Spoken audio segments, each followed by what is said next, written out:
My night in the sanatorium, becoming the institution. They told me the asylum had been abandoned for decades.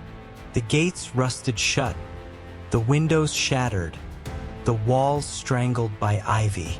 But when I stepped inside, it didn't feel abandoned. Felt hungry. The air was thick, not with dust, but with something heavier, like the breath of a patient who had been waiting too long. My flashlight beam jittered across peeling paint, revealing words carved into the walls. We never left. Every corridor bent in ways that defied geometry.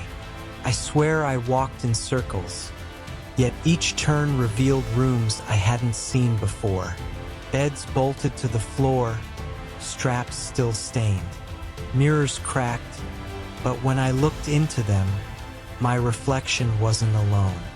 Behind me, shadows twitched, their faces blurred, their mouths stretched wide in silent screams. The asylum spoke, not in words, but in pulses, low vibrations that rattled my bones. It wanted me to remember what had happened here. Patients locked away, forgotten, experimented on until their minds dissolved. Their agony seeped into the walls, into the floor, into the very air. I tried to leave. The exit was gone. The front doors had melted into the wall as if they had never existed. The asylum had swallowed me whole. That's when the whispers began. They weren't voices of the dead. They were my own thoughts, repeated back to me, twisted, corrupted. You belong here. You were always here. You will never leave. I ran, but the asylum shifted.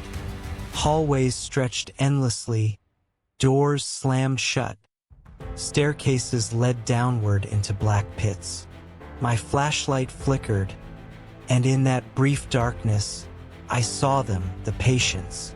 Skin pale as paper, eyes hollow, fingers clawing at the air. They didn't move toward me. They waited, because the asylum didn't want them. It wanted me. The last thing I remember before the light died was a mirror.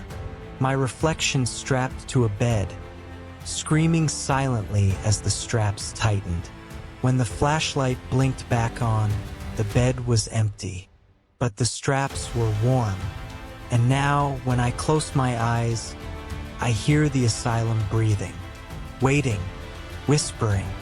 It knows my name. Part 3, they say buildings remember.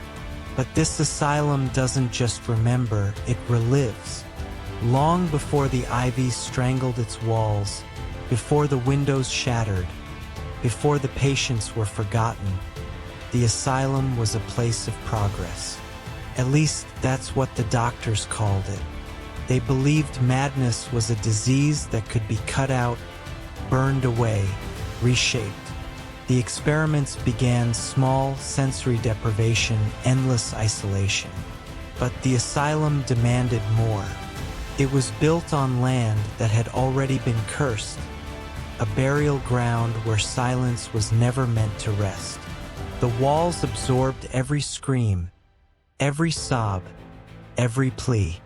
And the doctors, drunk on their own authority, fed it willingly. They carved into minds, not bodies. They peeled away sanity layer by layer, recording the results in journals that were never meant to be read.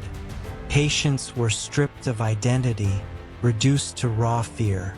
And the asylum learned. It learned that fear was nourishment. It learned that despair was addictive.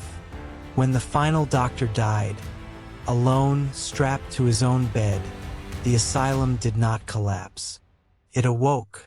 The walls pulsed with the memories of every patient, every experiment, every cruelty. The building became flesh, bone, and thought. It became a predator. That's why it whispers. That's why it reshapes itself. It isn't haunted, it is alive. and it hungers not for bodies but for minds. Minds that can still scream, minds that can still break. I understand now. The asylum doesn't trap people out of malice. It traps them out of necessity. Needs us, needs me, and the longer I stay, the more I feel it inside me. The whispers aren't just in the walls anymore. They're in my veins. I think the asylum is trying to make me part of it. And the worst part? I don't want to leave anymore.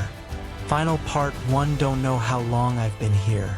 Time doesn't exist inside the asylum. It only stretches, bends, and folds until it strangles itself. The whispers are no longer whispers.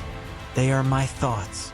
My heartbeat echoes through the walls, and the walls echo back.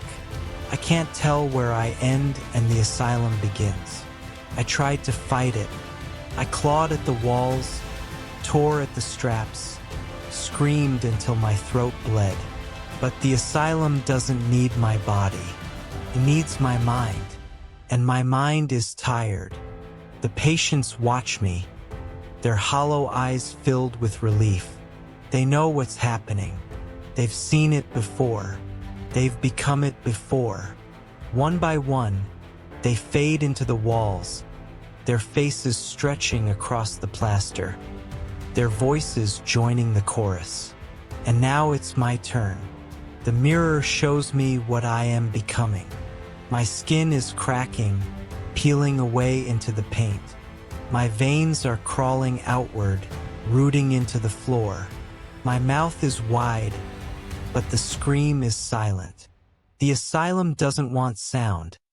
It wants silence filled with terror. I am not leaving. I am not escaping. I am not surviving. I am becoming. The asylum breathes through me now. Every corridor is my vein. Every door is my mouth. Every whisper is my thought. And when the next curious soul steps inside, they will hear me. They will see me. They will feel me. Because the asylum is alive. And I am the asylum.